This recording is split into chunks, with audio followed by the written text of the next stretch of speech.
I'm actually recording this on Saturday, the 27th of June, 2020, instead of Sunday. I have other plans for tomorrow, so I might as well just do it now. The market is closed. Starting off here with the US dollar basket, and last week I kind of discussed the idea that the market would kind of take a run at 98 and then potentially kind of come back and potentially do lower. Instead, what it did was, with the emphasis, of course, being on that there was no clear trend and therefore the market could do anything, and subsequently the market kind of failed exactly where it was, headed lower, and has actually gone a little bit higher. So we've just broken the low of the 16th, which completely makes sense because although the structure seems to be more bullish, we're range bound. If anything, that just reinforces that we're kind of now currently hovering around 9,700, and we're still within this kind of monthly area, these levels here, key levels between kind of 95 and 100 on that.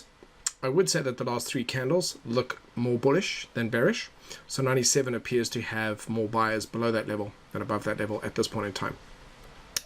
Again, until we kind of break outside of these ranges, I don't really expect much trending to occur. And again, as we edge towards November 3rd, again, I also don't really anticipate that they'll necessarily, unless something new an extra significant kind of like murder hornets type of event occurs this year. There's just so much going on. I don't really expect much to happen. There may well be something that happens out of Europe that then drives the euro, that then pushes the US dollar. But on the US dollar in isolation, I don't really anticipate much. There's a lot going on at the moment, and the market is just kind of basically treading water until some sort of clarity starts to emerge. And so we'll have to see how that goes. Again, it just means that I'm cautious in the shorter term, and therefore I'm still prepared that the market can randomly change direction. I am looking at it. It does seem to want to push up through those highs at 97. It still wants to lean towards that 98 level. So that's kind of my 60-40 approach this week, but just carrying that preparedness over. Having a look here at the euro dollar, we started with such a really nice big move and then have kind of gone back into wishy-washy territory. Again, you can see weaker candles on the weekly, so it does appear to be leaning towards the downside, but also stuck within range-bound behavior, which it has been in since July last year. So nothing amazing there. Cable, again, technically in an uptrend on that weekly, but for the last couple of weeks it's been in a downtrend on the daily, and it is actually looking quite bearish on the monthly, just highlighting that bearish rejection candle.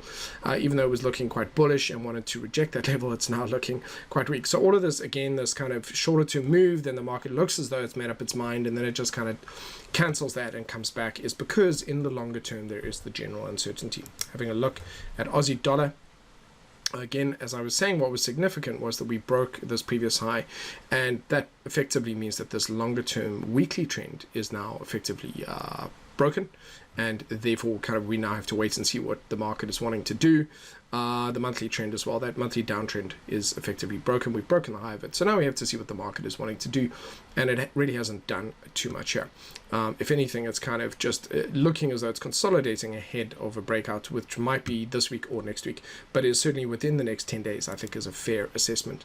Kiwi dollar has gone nowhere. It's ranging very much. So that just means that if I have been looking for trading opportunities on the lower time frames in the last week, I shouldn't be surprised if either there weren't any really big moves, or trades were, the market was volatile, or trades were not profitable, if that was the case. Dollar yen is increasingly on my, excuse my language here, on my shit list. It is just doesn't really do anything. It doesn't add any value, and it still boggles my mind that people talk about it as though it is important in the big picture, because it's the dollar yen is a kind of considered a safe haven currency, and that's fine because it's not going anywhere. So therefore there's kind of no risk if we just want to put something in it. We don't have to worry about any other currencies weakening or strengthening if we're exposed predominantly here, because this clearly isn't going anywhere. But for traders, it's useless. So when I say that it's on my list, it's because it's for traders, it's useless.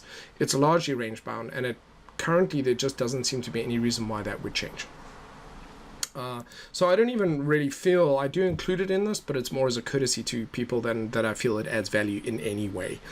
It will, though, of course, once it starts moving, I'll then consider that more effective, and we can see here with dollar Swissy, although we are pushing to the down end, which adds a little bit of weighting to a weaker US dollar.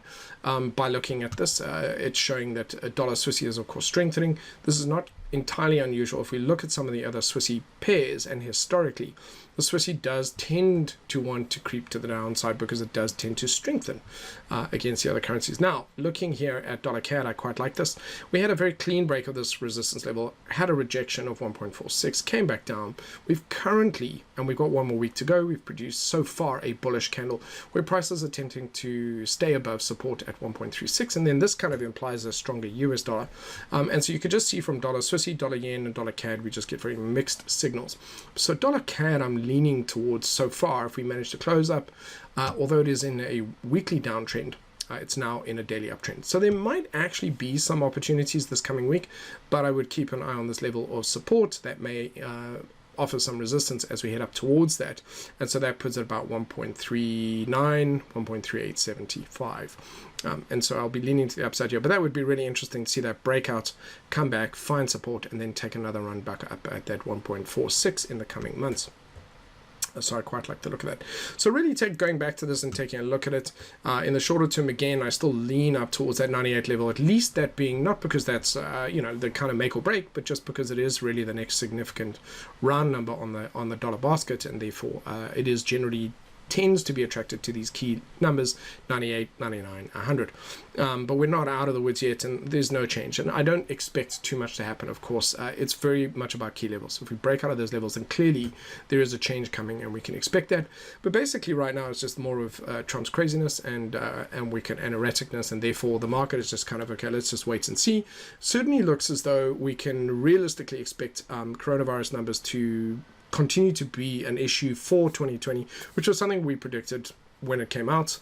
It's not going anywhere, and therefore until we get that under control, we can't really reasonably expect the economy to give us a clearer picture. So the two are hand in hand, but what we can expect out of the US will probably be more stimulus, and I can't really see the Democrats allowing stuff to go because the Republicans immediately did what they were not supposed to do, which was hand over the cash to wealthy, to enrich the wealthy, and so they just did exactly what they were supposed to not do, and they just effectively betrayed the trust of people. So there's just going to be extreme oversight about any other stimulus that comes out, and of course it's very much needed. We now need to make sure that the man on the ground or the woman on the ground, the people on the ground who are working really hard can survive on the low end, and so this is the other 98%, let's call it that. They really need to be taken care of over the coming months, especially with regards to Medicare as well, obviously because of the pandemic, and then of course financially to try to keep the small businesses going as well, to kind of call it the grassroots in terms of business. And so this is really going to be a big issue, as we're going to see the Democrats fighting, I guess, for the 98%, the Republicans fighting for the 1 or 2%. And so this is the issue that's just going to go on until November. And then we'll ultimately see Trump ousted, and then see it kind of hopefully over the next few years correct. But between now and then, I just expect a lot of randomness. All right, so everybody, please take care. Please make sure that you are wearing a mask or being considerate at least of other people's space. And that's it. I look forward to seeing you next week. Certainly, if anything significant changes, I'll be quick to produce a video on that.